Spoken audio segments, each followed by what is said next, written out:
All right, welcome back everybody to another episode of Tazz Knows. Taz as always, Nene as always, and today we have another very special guest, a man that needs no introduction, but I'm going to give it a shot anyway. You've seen him in the UFC. He's a six-time former champion in two different weight classes. He's a legend in the sport. You see him kicking butt with Sylvester Stallone in the movies The Expendables, and now you can hear him as a commentator for PFL. We have the one and only, the legendary, the Hall of Famer, Mr. Randy the Natural Couture. Thank you, sir, for joining us.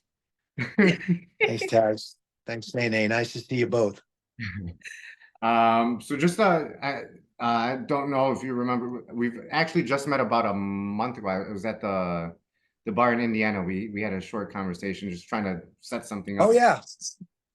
It was just you're one of the most humble guys I've ever met, and is just I've looked up to you for a very long time. I was a wrestler in high school. Oh, A very small one, and a not so good one. Um, uh, wrestled at 105 pounds.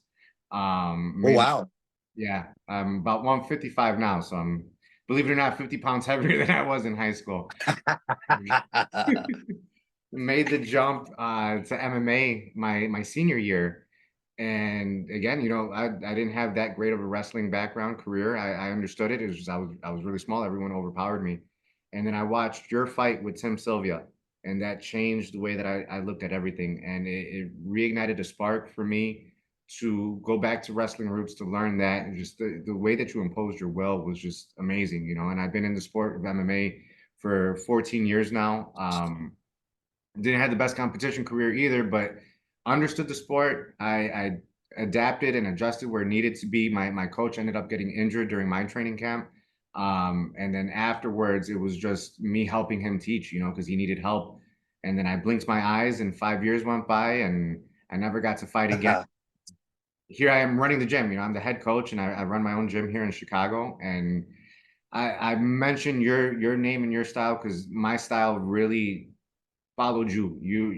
The way that you fought was just so inspiring to me, and it works. It was simple and it worked. So my students hear your name all the time because you're such an inspiration to me, and she can vouch for that too. She's been in the sport for 10 years, and I'm one of the students, by the way. I'm Nene. So I go by Nene MMA all over social media. I am one of his students. Okay. I actually earned my black belt through him as well. That was about 3 years ago. I haven't been fighting as consistently, but I do have two MMA fights under my record, undefeated in grappling, jiu-jitsu, and I know about you based on the stories, based on watching your fights, and then all over the wisdom. And it is my honor to really listen to you and to know about you. And that's why we set this up. Tazz Knows is about that. It's about who we are and who do we meet when it comes to knowing people. So it doesn't mean Tazz knows everything. It means Tazz knows nothing. And this is where, again, we appreciate having you here. Thank you so much for taking this opportunity to talk to us. By you listening to me, I feel like I'm going to faint, but thank you.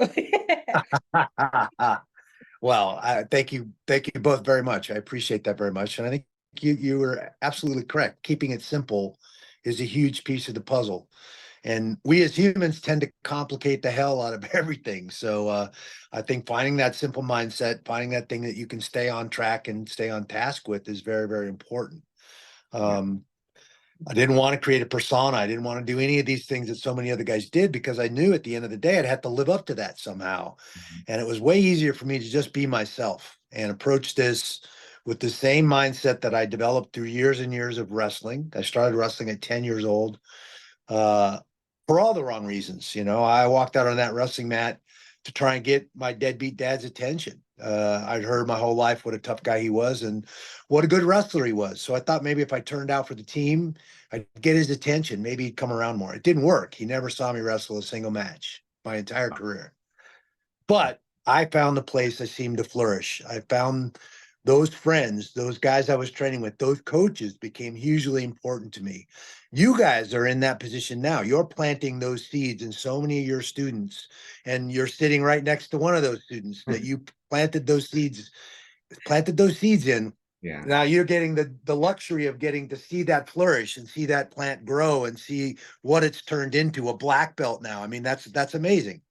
Oh, Thank that's what it's all about in my mind. And I've had the opportunity to rub elbows with so many amazing athletes through the sports of wrestling, fighting, and then on into football, you know, hockey, uh, even some basketball players and baseball players, box lacrosse players. I've gotten a chance to, you know, rugby players, all kinds of other athletes that were interested in what we're doing and how combatives and this mindset from combative sports plugs into their sport and their profession and how they make their living. So it's been a really, really interesting journey for me. And I felt like I had a leg up. I started, obviously in the Army, wrestled in the Army, was qualified for the 88 Olympic trials as a soldier and was an alternate on that 88 Olympic team as a soldier. Once I made that national team and was on that roster, I was part of the national team program for over 16 years. And with that came access to some of the best coaching, the best facilities, our Olympic training facilities, sports psychologist, which I felt like was a huge advantage for me.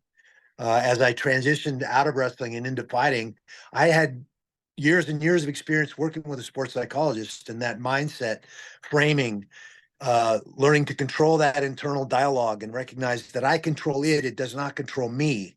And so many folks don't recognize that. Now, I wish I'd have realized that fact and how that applied to my personal life as much as it applies to my athletic life, because maybe I could have saved myself some misery and a couple of divorces potentially. But I think that's where a lot of folks miss the boat. It doesn't matter whether you're a professional athlete or an athlete at all.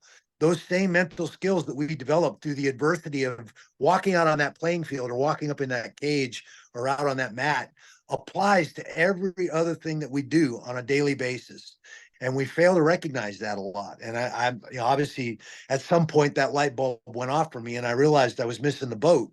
I needed to start applying those same skills, those same mental skills, to all my daily endeavors and all the interactions I had there, from spouses and people I was involved with to work partners and clients, people that I'm involved with in that regard as well. All that same thing comes into play, and all the same things are a factor. So that's a message that I try to convey a lot. Is it's not just for us athletes, it's for everybody. And we spend all this time working on the physical skills it takes to go out and do our job, to go out and compete, and very, very little time working on the mental skills that it takes to embrace the grind, to embrace the adversity that life throws at you, let alone athletics. And I think that's why athletics is so important for our kids, because it's a microcosm of life. At some point, this is how life is going to be. You're going to get out of it exactly what you put into it. And if you're lazy and if you're not diligent and a student of the game, you're probably going to get your ass handed to you a couple times. Yeah. And if that doesn't wake you up, you may be in the wrong profession. Yeah. I mean, it's that simple. I, So, it's all tied together. And I really appreciate you guys reaching out to me and getting a chance to talk to you. It's great. I think it's important. Thank you, sir. No, that's exactly what I wanted to talk about, because I took the gym over in 2019. The gym that we're training at right now is the gym that I trained at, and the gym that I fought for, got my black belt under, and I took it over in 2019, rebranded. And right away, we get into these grappling competitions, these MMA fights, and my competitors are finding success, and then the world goes to shit in 2020, and then we come back to a totally different world.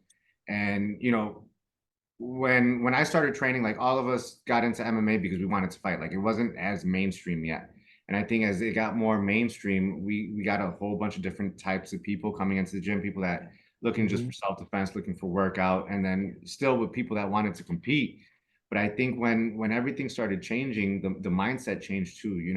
It was just a different world, and I kept training people as if it was just a body thing. It was just a physical thing. In my mind, I was like, if I can train your body to do these techniques under any circumstance, you're fine, But then when I started noticing exactly what you were talking about, the psychology is huge, and people could have we've seen really good talent come through the gym and not find their success because this isn't there. you know? So, Yeah. you know, you've been in the sport longer, you've seen so much, obviously at a much higher level. How did you find that? How did you develop that? Because one of the biggest things that I always hear in all your fights is Randy's imposing his will on his opponent, you know, and through all the interviews I've seen with you, with your previous coaches and stuff, they all talked about your willpower. How did you come about developing that? Uh, through wrestling, Okay. absolutely. That's a wrestler's mindset. I had coaches that instilled that in me. There's only a couple things I could control: my attitude for sure, and my conditioning. And that conditioning was the one tool that I had. You know, I had to have confidence that I'd put in the work and knew in my heart that I'd worked harder than that guy if I was going to go out there and push the pace and make him more mentally, not physically. I'm not trying to really hurt you, at least no permanent damage. Yeah. You know, I've never seen anybody other than stitches, you know, which heal up. Occasionally you get a joint or something like that, but it's fairly rare, honestly. Yeah. You know, my job as an athlete was to go out there and break you, mentally break you, make you work harder than you were willing to work.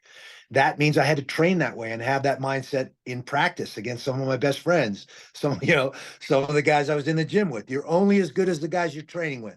Yeah. And if you're in the big fish in that pond, you're probably not being challenged and you're probably not progressing. You're not getting any better. So you may need to think about the pond you're swimming in and the fish you're hanging out with every single day. You should be getting tapped out. You should be getting punched and kicked on a Yeah. regular basis and challenged on a regular basis at the same time without ego, because that ego is only going to get in the way. It's not about who's better than the other guy in those training environments. It's about pushing each other to the limit, finding those boundaries and barriers that we all have and pushing them back as far as we can. And we have to do that together. So it can't be, oh, I'm better than you. No, we're in this together. You're going to make me better, and I'm going to make you better. And we're going to push each other to the limit, all with that care and love in our heart, because high tide raises all ships. That's what it's all about. And so finding that team, finding that group of guys that you click with, that we all have that mentality, that same perspective is very, very important. Yeah. And you attract those same mindsets, those same attitudes, those same people too. So you have to practice it. Sport of experience. Combative sports are absolutely a sport of experience. It's great to be talented, to have talent. I didn't have a lot of that. I had to make up with that up for that with work ethic, Yeah. being willing to outwork you. Now, give me that guy all day long. The talented guys seem to get away with cutting corners and not having to push themselves as far as the guy who had to work for it, who had to be in there doing that extra mile, doing that extra drilling. And all of that builds confidence and that mindset that you have the confidence in your plan and your training that you can walk out there and lay it all on the line. And whatever happens, there's no guarantee you're going to win. But you know you did everything you know how to do to prepare. And I can smile after the dust settles and walk away from that knowing I did everything in my power. And what else can you do? That's it. So I think experience is a very, very tough thing to replicate. You got to be willing to put yourself out there. You can't worry about winning or losing, because your butt's going to pucker up and then you're not going to do exactly what you trained to do. That's that disconnect. That's learning to control that internal dialogue. That I call him my crazy roommate. Nobody would say the things that guy says to me. Nobody in their right mind. But he chatters on, especially when the pressure gets turned up and that fight's staring me in the face on fight week. And then the what if come in. Well, what if this happens? And what if that happens? That's when I have to shut that voice off. Stop. And then start reading or reciting those affirmations, those things that were my keys in that training camp to keep me on task and keep me on point and keep me doing, on the game plan that I set out to solve the problem of that person across the cage or the mat for me. And I had to start out writing those affirmations in the early days on 3x5 cards. put it on my dashboard in my car driving to the gym, put it in my locker at the gym, put it on the mirror where I brush my teeth every morning and every night. So when that voice starts chattering, I can tell it to stop, and I can start reciting those affirmations, those things that I want to go out and accomplish in that engagement, in that fight. After a little while, you don't need the cards anymore. You know them. You've recited them so many times that they're right there. They're on demand. So anywhere you're at and that voice starts chattering, the pressure gets turned up. You got to go into a big presser for that next big fight. And you all wide-eyed and you know that voice starts chattering. Oh, this guy looks big. Look, he looks in shape. Yeah. You know, he starts undermining your confidence with that chatter. I can step behind that chatter anytime I want. Let it go on. I don't have to react. I don't have to engage. I don't have to do a thing. That voice is a mind all of its own, and it's going to do what it say, whatever it wants to say. It doesn't mean I have to respond. Let it go. Stop Brandon, it one of and the give it those yeah, affirmative things to say. I've noticed that you are very like hard, right? You're just going there, you make a decision, you go in for it. Now, my question to you, because I always go back to like the psychology, the childhood, right? Do you maybe can remember a situation or maybe some part of your life growing up that shaped who you are now? Or was this just a series of events that just happened to put together with MMA and then you just became Yeah, the person of now? I think both things are true. I think this has been a journey. This didn't happen overnight. This was absolutely a process. Um, there was no one singular event. I think it was a combination of a lot of situations and a lot of events. You know, I raised by a single mom. You know, I was the oldest and only male, had two younger sisters. So I was the guy getting that chore list. And by God, by the time mom got home, those chores better be done. That meant I had to delegate some of that, you know, to my sisters and learn to be an effective leader in that regard with you know my siblings who didn't necessarily want to hear anything from me. Yeah. So you had to figure out a way to do that tactfully and get the job done. And you know, again, I think trying to please a dad that was never there, feeling inadequate in my own heart. I wasn't good enough for my own dad. You know, I think we all operate under some baggage of those first 7 years of our lives that we're all trying to overcome. Yes. And being willing to dig into that swamp and wade through some of that and understand why and how you think the way you think is certainly not something I did as I was younger, but as I failed in my first marriage and didn't want to experience that kind of pain and suffering, not only in my own heart, but that I'm implementing and putting on somebody else too. That forced me to for the first time to really kind of wake up and dig in and take some counseling and read some books and figure out why I'd made the mistakes I'd made, why I chose the people I chose, and why I was where I was. How did I get myself into this situation? You know, and I think being willing to put yourself out there, risk failing, is very, very important because that's your opportunity to learn. That's your opportunity to make course corrections and figure out how to come back and do it better. Be better, be a better man, be a better athlete for sure. But I think putting yourself out there, that's where that experience comes in. You got to be willing to put yourself out there first. How am I going to get a gauge, a litmus test of where I'm at and where I want to go? It's very easy to say, oh, I want to be a world champion.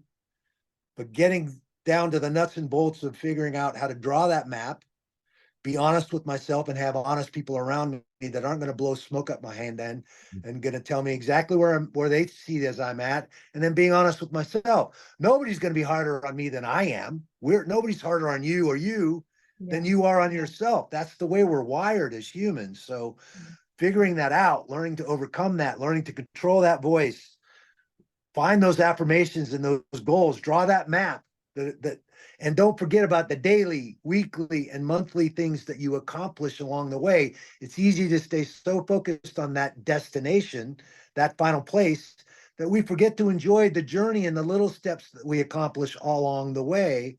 Yeah. And that's where the absolute joy in this whole thing is those accomplishments and those little things you learn. remember the first time I learned to do a triangle choke. I'm like, I felt like a kid in a candy store. I wasn't used to being on my back and wrestling. I spent my whole life trying to stay off of my back. Yep. Now they want me to operate from here. Like, this is weird as hell. So there was things like that were part of that process and part of that journey. The people I met, the coaches I met, the training partners, the other athletes that were accomplishing and doing the things that I wanted to accomplish. Those were the guys I asked a lot of questions to. Those are the guys I wanted to rub elbows with and watch and see how they approached the sport, how they approached the adversity of the sport. What psychological and mental skills were they playing with, and how did they visualize? What was their self-talk like? Those are all very, very important factors in the chemical makeup and the physical makeup of who you are as an athlete. We're all different. We all have different capacities, strengths, flexibilities, mindset, certainly, and that's what we're talking about. But they all work in conjunction to make you the unique athlete that you are. With you running your gym and coaching some of the fighters from this generation, how do you overcome those kinds of challenges? That every athlete is different, because with me, I have help, but I'm the one main guy that everyone goes through, So I've seen, when we have fighters on the same card, and I got guys that are, have one speed, but not as technical, and then I have other guys that are super technical but don't push themselves. We're under one camp. Like, how do you overcome some of those challenges? Yeah, we're all wired differently. We all learn differently. Some guys are very visual, some guys are very tactical. They have to feel it. And figuring out how a person learns when you're teaching them, especially new tactics and new techniques. Yeah. For me, visualization and visualizing success, visualizing that new move I'm trying to learn is a huge skill. And recognizing that those pictures and that control of those pictures that you have in your head, and it's the same with that internal dialogue. I control those images in my mind too, and I have a physical response to those images. So what I start to do with all the athletes here is I start to teach them how to do those visualization exercises, how to do a relaxation and visualization exercise. So you can put yourself in that mindset. There's a particular brain wave that you're looking for in that. It's almost a meditation. Some people would call it prayer. I mean, they're all very, very, very similar in mindset. So, but learning how to do that is a huge piece. And most guys have never been exposed to it. So laying them all on the mat at the end of practice and then walking them through that visualization. And I'll visualize whatever tactic or technique we were trying to learn that day and have them see that in their mind and see themselves executing it perfectly in their mind. And they will have a physical response to those images that they put in their head. And there's a great exercise. It's simple, but if you guys close your eyes and you visualize a lemon, you see the lemon clearly. Everybody knows what a lemon looks like. You can see the nubs. You can see the yellow waxy skin. All right, now you see that lemon sitting on the counter. I want you to picture your hand with a knife coming in and slicing that lemon in half. You see the halves separate. The clear yellow juice is coming out onto the counter. You can see the pulp. You can see the segments of that lemon very clearly in your mind. All right, now open your eyes. Did your mouth start to pucker? You see any lemons where you're sitting right there? No. I don't see any lemons sitting there. You had a physical response to that picture that you just put in your head. Wow. And it's the same with technique. It's the same with everything. Those images and that voice is very powerful. And when you learn to control that voice and control those images, now everything that's coming out of your mouth consciously is in line with everything that's going on in your brain subconsciously, and you are going to be a force to be reckoned with. You are going to be tough to deal with. That's learning how to do that, how to control that, and put yourself in those situations and in that mindset, in that flow state. What are we all trying to achieve? That flow state. I'm sure as a fighter and a grappler, you've had those moments where everything slowed down. Everything just was coming at you and you saw it all and took it all in and reacted exactly how you trained to react. And that it's an amazing feeling. Yeah. It's a rare one, but it's an amazing feeling. And that's what we're all trying to achieve, especially when we walk those 4 steps up into that cage. I want to get into that flow state.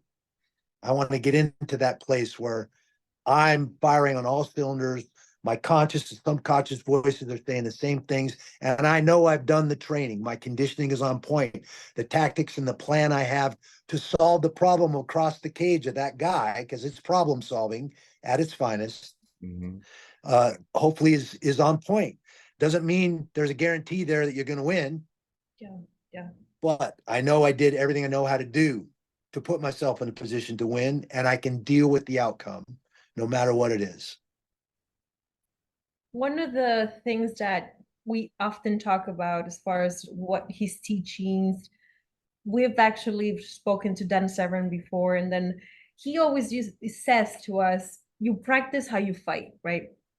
And this is very important for a lot of our students because not everyone can perform in the cage, let alone a grappling tournament, the same way that they perform in their home setting, right? Mm-hmm. In their home gym. So my question to you, based on your experience with yourself, you had to train for, let's say, a championship fight. How do you turn that switch Mm-hmm. on? And as far as the mindset, the training, how was it for you? It was a process. Yeah. First of all, okay, we want you to fight on this date. So I was like, okay, you come to terms for that fight. Yeah. Then I'm as soon as that's signed and that's a done deal. I know I'm signed to fight this guy on this date. I'm gonna go print out a blank calendar that has that date on it and all the way back to the date I'm at right then. Mm. All right. And now I'm going to start filling in that calendar. Fight night. Okay. I know what night that is. I know what time that is. Weigh-ins. I know what time I have to weigh in and what day that is. I'm writing all this on my calendar. All right. My last hard workout's going to be 5 to 7 days before that fight night so that I'm recovered and I have my legs under me. And I can't let this guy start talking and say, oh, what if I get tired? Oh, maybe I should do some more sprints this week. No, you drew a map, you have a plan, stick to that plan. Don't let that crazy roommate talk you into running sprints, or you're not gonna have your legs on Saturday and you're gonna be scratching your head wondering why. Yeah. Because you got off track, right? Yeah. So draw that plan all the way back to the day that you're sitting in right there, filling out that calendar. That's your map. Now that map sounds great on paper, and you're going to get 2-3 weeks into that journey. And God, what was I thinking? This is way too much. I was way, and you may have to tweak it and adjust it. And here's where your coaches are important, where they're got to be honest. And they got to recognize if you're overtraining, you're not monitoring your resting heart rate every morning before you roll out of that bed. You better check your resting heart rate and see what it's doing. And if it's continuing to go down, then you're continuing to get in shape. And then if you start having a couple of days where it flares up and it's higher than it normally is, as you've been recording it in your training journal, in your log, that's another important tool that will allow you to, again, replicate those performances, but monitoring your resting heart rate, making sure you're getting all your vitamins, staying hydrated with the prop. Don't take any strangers or new partners in during that camp. That's a guy that's unpredictable. That's how accidents happen. That's how you end up with stitches while you're in camp. That, you got your crew, you got your team. Those are the guys that are going to help you sharpen all the tools that you need to walk up there on fight night and solve the problem. So stick with that group. Don't add any new things. It's not a time to be working on new tactics or new technique or new things unless it's something very specific to solving the problem that guy poses. And again, I was getting a massage once a week. I was seeing my sports psychologist and doing that visualization exercise with the sports psychologist once a week. Seeing my chiropractor once a week. It was all part of that process for that 10 to 12 week training camp that kept me on track, kept me going in the right direction to go out and try and solve the problem that guy posed.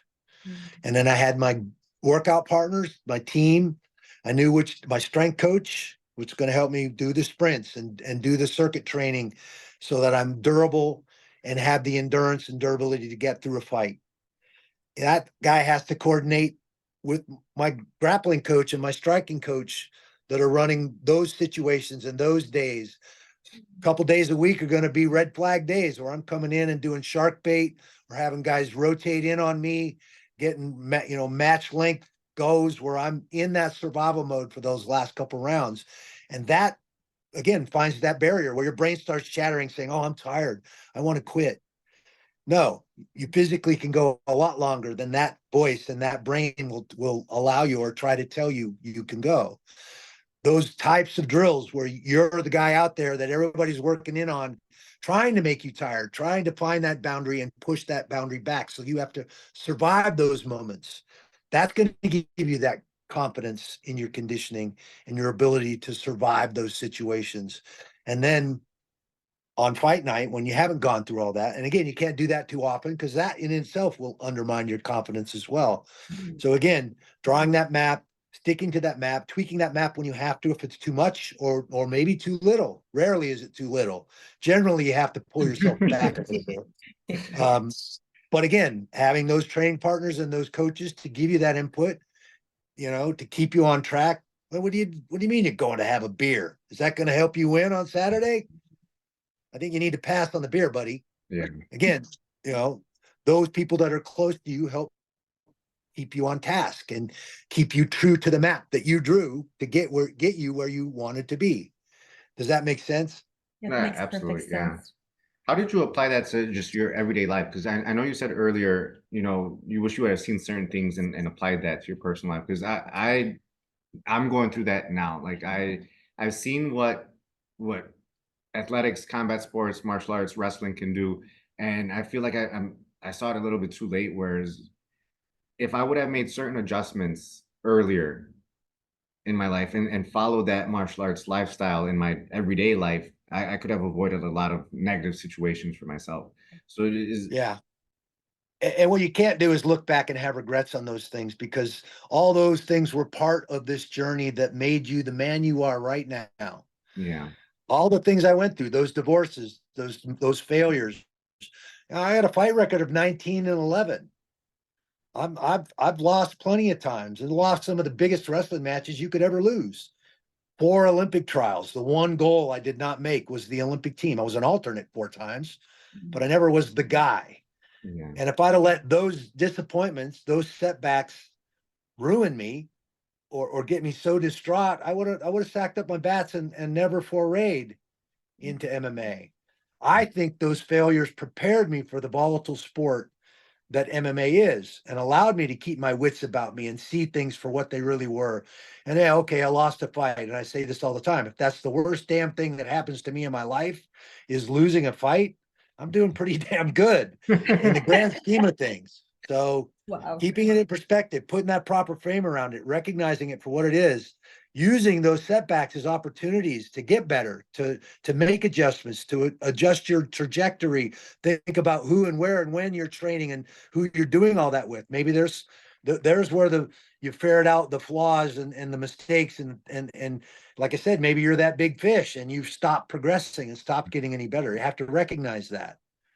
Maybe it's time to foray out into a little different gym environment, find some new partners, even go visit another gym for a little while, find a new perspective and how are those guys training. I used to go up to Matt Hume's place and train with Mo Smith and Matt Hume up in Kirkland at AMC, and they had a whole different series of drills and techniques and tactics. They did very little hard sparring up there, which was weird to me because we were wrestling oriented, so we were beating the hell out of each other every day at Team Quest. And in that experience and getting ready for the second Pedro Hizzo fight, a fight where I got kicked 14 times in my lead leg, broke my nose, won a unanimous decision, but I paid a price for that. I didn't walk right for 6 weeks after that fight. And they forced me into an automatic rematch with Pedro. So what did I do? I went up and found Mo Smith. My first title fight was against Mo. He's an amazing kickboxer. I knew I didn't want to be kicked like that again. He was the first guy to ever really pull that off. And Mo tried to kick me. Every time he picked his foot up, I keyed on that and I took him down. Once I got him down, it was pretty tough to kick me after that. And I wanted that same experience with Pedro. So Mo helped me fix my stance, fix a few things, and really kind of refashion me from being a wrestler that was trying to fight into a better striker and a more well-rounded fighter after that experience. Matt Hume is a wizard, the professor, as they call him, because he's tons of amazing little tactics and technique things that he plugs into MMA that he's very, very good at. I learned a lot. I brought Nate Corey with me on that. And Nate and I are looking at each other like, man, these guys hardly ever spar live. How the hell do they get in shape? And we're the opposite end of that spectrum. We were beating the dog snot out of each other every single day. Probably not healthy. So finding that middle ground and recognizing, okay, you got to have some red flag days where you are strapping it on and no place to hide. And you're going to grind it out that day, grind matches, shark bait, those types of days. And other days were situational, 2 and 3 minute goes in circumstance or situations that you're going to find yourself in, or developing new tactics and techniques from certain situations on those other days. Now, if I had a fight staring me in the face and I had to solve a particular problem, then those situation days were indigenous to, well, he likes to be here. He's won a lot of his fights from here. He's very good at this. So I put myself in those worst case scenarios and operate from there and survive those circumstances so that I could then go back out and put myself where I know I'm strong and myself in the best position to win the fight. Tito's a perfect example. I knew that fight was going to come down to takedowns. Who got the takedown was going to win that fight. 96% of his fights are won because he was able to take guys down and hover over them and elbow the crap out of them. Almost all of his victories were that same fashion. And I knew I could not concede a takedown to this guy, or I might not get back up after the end of that round. So it was all down to that wrestling and my ability to out wrestle him and not concede or give up a position in a takedown. And that's what it boiled down to. We're in on that first takedown scramble for almost 3 minutes in that first round. Yeah. And I ended up on top of him, and that set the pace for the rest of that fight. I went back out in 2, 3, 4, and 5 and made sure I scored that takedown, but I was not giving up that first takedown. And that was the difference in the fight. It wasn't that I was better than him that day. Well, that day maybe, but in general, it wasn't that I was a better fighter than him. That game plan worked. I knew I could not allow him to get where he was most comfortable, which was on top of somebody. Whole different scenario with Tim Sylvia, 6'8", can't stand around in front of a guy that tall with that good of striking. I had to find a way to break his balance and get to him, get my hands on him, make him work. The bigger guys don't have a lot of big partners that can really push them physically. So their conditioning, in my mind, has always been suspect. They don't have that, it's not that they don't have that work ethic. They just don't have anybody big enough to push them that hard and make them work that hard.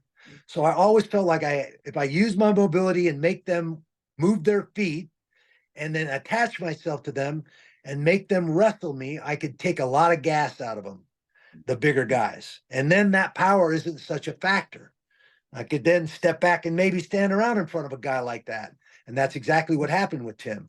Made him wrestle, took him down in that first round, spent most of that round on his back.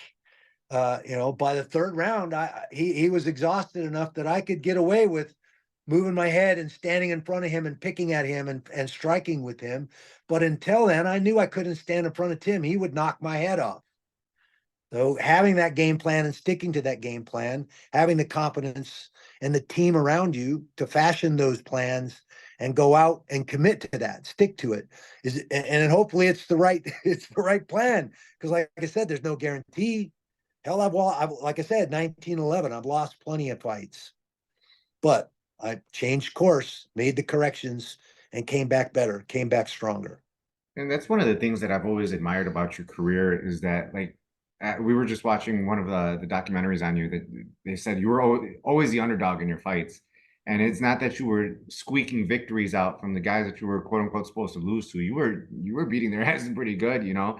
One of my favorite fights, other than the Tim Sylvia one, is the first Chuck Liddell fight. You know, the takedown, you just bounced him off the cage and took him for a ride. And then not only that, because that was quote unquote expected out of a wrestler, you know, because I get that a lot too. but then once you started standing up with him and landing better strikes than him and just wearing him down with your strikes and the takedowns, and you just keep him guessing. That's one of the things that I admired the most about your career. Well, thanks. And that wrestling allowed that.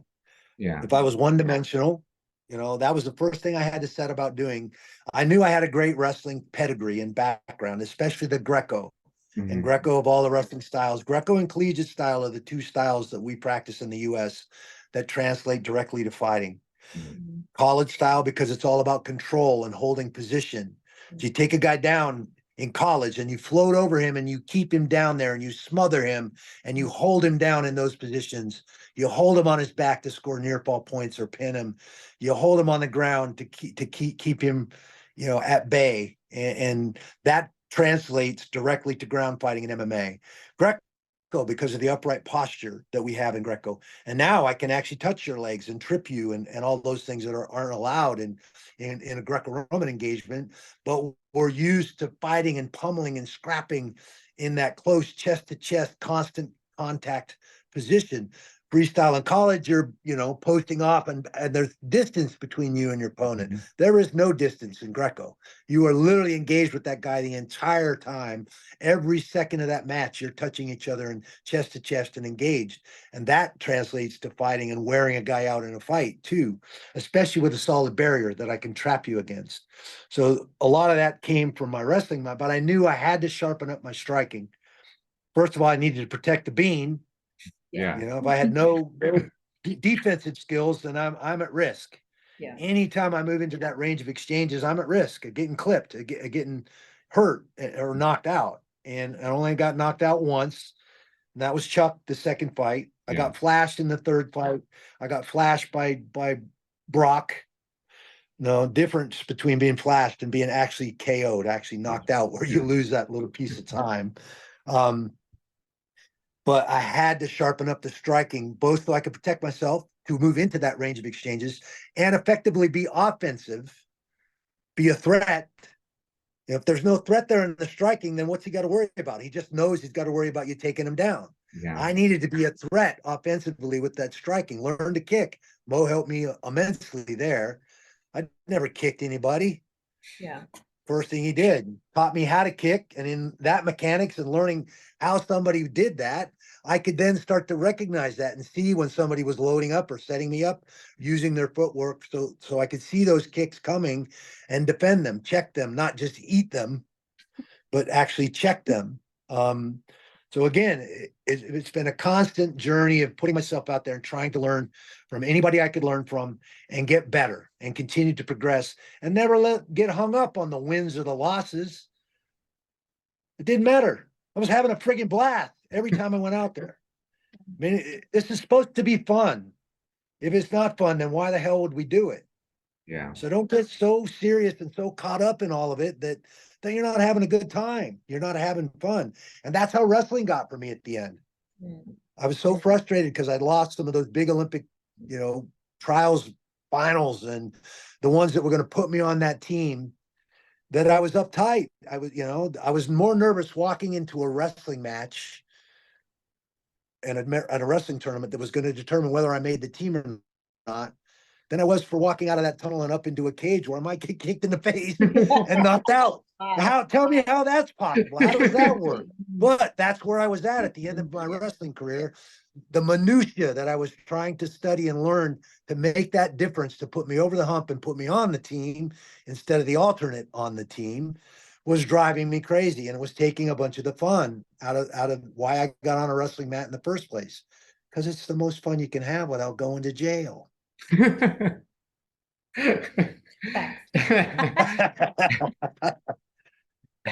I can appreciate that, because like I said with wrestling, like I did my freshman and sophomore year, and I was the last one on the freshman team to have won a match. I never did sports before that. Wrestling was my first venture into sports. I grew up a WWE fan, so when I walked into the wrestling room, I'm looking for a wrestling ring. I was like, what is this? So it was a quick thing, and that mindset was there because I when it was once I realized that I was the only one on the team that hadn't won yet is when I actually started winning, and did that my sophomore year as well. And then you know, it was almost like, okay, I did this. I'm not having fun with it because whatever. Now all these years later, I I know I try not to say that I have regrets, but I always said my only regret was not finishing all 4 years of wrestling.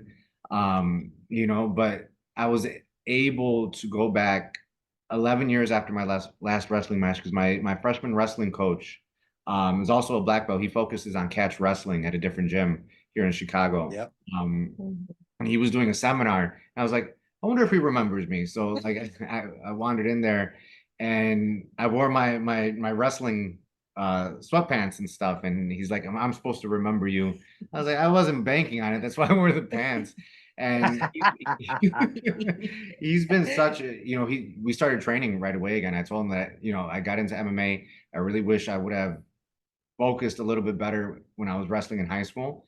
And he took me back in, and we've been training again ever since. And it's just, That's awesome. I tell people all the time is I try to keep my biases outside of my teaching, but the one bias I say is wrestling is such an important skill to have in fighting. Wrestlers dictate Yeah. whether the fight goes to the ground or if it stays on the feet, with the defense. And it's just like you Yeah. said, you learn to use your body in such different ways. I spent most of my sparring days at 130 pounds, but once I learned how to use that 130 pounds, a lot of people had a hard time Mhm. getting out once I got them down. Yeah, Mhm. you probably felt like you were 200 pounds instead. Yeah. Yeah, I same experience and learning how to apply that hip pressure and draw up your toes and not rest on the mat and yeah, so many of those little nuances that allow you to float over somebody. And you mentioned catch wrestling, and I'm glad you did because that was a big adjustment for me. I was going into the Josh Barnett fight, still yeah, undefeated. I'd trained a little with Josh, like I said, up at AMC with Matt Hume, and he was part of Matt and Maurice's camp up there and been around him on the mat. Very technical fighter and a big guy, 255, 260 pounds. I walked around at 220. I was very small for the heavyweight division, but like I said, try to use that athleticism and mobility and conditioning as a tool to beat the bigger physical guy. And I knew that was going to be a bigger challenge with Josh. Not only did he have some high school wrestling ability, but he was a damn good grappler mhm, and a big guy and could move for a big guy. Uh, I had been working so hard on my jujitsu to shore up. Oh, somebody comes out and takes me down. I better know how these guys are operating and surviving and being effective from their back. It's not someplace I was used to being. So I started putting myself there for a couple of years in practice. Most of the guys in the training room couldn't take me down. So I had to put myself there yeah, so I could learn to operate and be in those situations and learn how to use my legs and fight from my butt and from my back and scramble and all those things. And I was having a lot of fun doing that. And I felt like I was learning new things all the time. But I got into that mindset. And so Josh and I get into a scramble. And what do? I pull guard. I'm looking at this video after this fight going, what the flying hell was I thinking? Pulling guard with this 260-pound gorilla. Well, did I really think I was going to catch him from there? I mean, it was an absolute flaw, but that's where my mentality had been for a while there, was putting myself in these situations, and I pull guard in a fight. Horrible idea, and cost me the fight. 9 times out of 10, there's no way Josh could have out wrestled me and taken me down. That's the truth. I had a way longer wrestling pedigree in the wrestling world. 9 times out of 10, I was going to win that takedown scenario, and I pulled guard. And that was a big shift for me. And watching that video after that fight and realizing I had a flaw in what I was thinking. I was never going to catch those black belts. They'd been doing their jujitsu as long as I'd been wrestling since I was 10 years old. So how arrogant was it of me to think that I was going to catch up with them and be able to out grapple them in those circumstances? It wasn't going to happen. And catch wrestling and shifting, Neil Melanson, who's who I got my black belt under, and that was more about catch wrestling. And we spent hours, and we would get lost in the gym for 3.5 hours, rolling, figuring out how to implement all these wrestling things I knew into fighting scenarios and situations. And it was that loss and that shift in mentality that I started getting more submissions and winning more fights by submission. And I was determined after that I was never going to put myself on the bottom. If you were good enough to take me down and put me there, then yes, I'd spent some time there and was able to survive and control that situation and be effective from there. But I was never putting myself in that situation again. You had to be good enough to put me there after that fight. And that was a big shift in my mentality. And catch is exactly what I focused on. All those same submission holds are used in catch can wrestling. We just have a different mindset about doing it. When it's not a path of least resistance. Jiu-jitsu tends to be a path of least resistance type of a style. I'm going to flop down here or pull you down here and tie you up until you get tired or frustrated enough that you make a mistake and you allow me to get you out of position and catch you. Wrestler's mentality, I am going to smash into you and beat you down and smother you and float over the top of you and punish you every way I know how until you make that mistake and give up that position. It's this, it's opposites, it's two opposite ends of the same spectrum, basically, in mentality in many, many ways. And both are very effective. We have lots of people that are very, very good at that jiu-jitsu mentality and literally getting you into that trouble and dragging you into that deep water that way. But a wrestler's mindset and catch wrestling is in line with that. Is I'll run through at this wall until I make a hole in it, and then you'll have to deal with me. Yeah. I love how you say, like, you learn from your mistakes. It's always you versus you, right? And I love how you talk about, like, the adjustments that you make. But I do want to know, like, you also did say that you don't have regrets, but if you could tell yourself if you can make an adjustment from what you did back then and your with your progression in your MMA history, do you think you would have changed a certain aspect about yourself, or is there anything that you would have told yourself to do more of? I mean, it's easy to look back and say, man, I wish I'd have figured that out sooner. But yeah. Again, But at least for people that are getting there. hindsight is always 2020, right? It's Yeah. always perfectly clear. I could have avoided this if I'd have figured that out. But at the end of the day, would you be the same person No. if you hadn't endured and found a way to the resilience that it took? I mean, everybody's like, oh my God, you won 6 world championships. That Yeah. means I lost it at least 5 times. And the truth is I lost it all 6. Isn't a champion mentality is not about how you deal with winning all the time. It's how you deal with losing, how you deal with the adversity of that setback. And if that doesn't motivate you and get you fired up to go back out there and figure out how to come back and do it better, you might be thinking the wrong thing, and you may need to adjust your attitude about it. And we can't be that volatile and that upset with ourselves. Yes, it sucks to lose. Nobody wants to lose. We don't do this because we want to lose.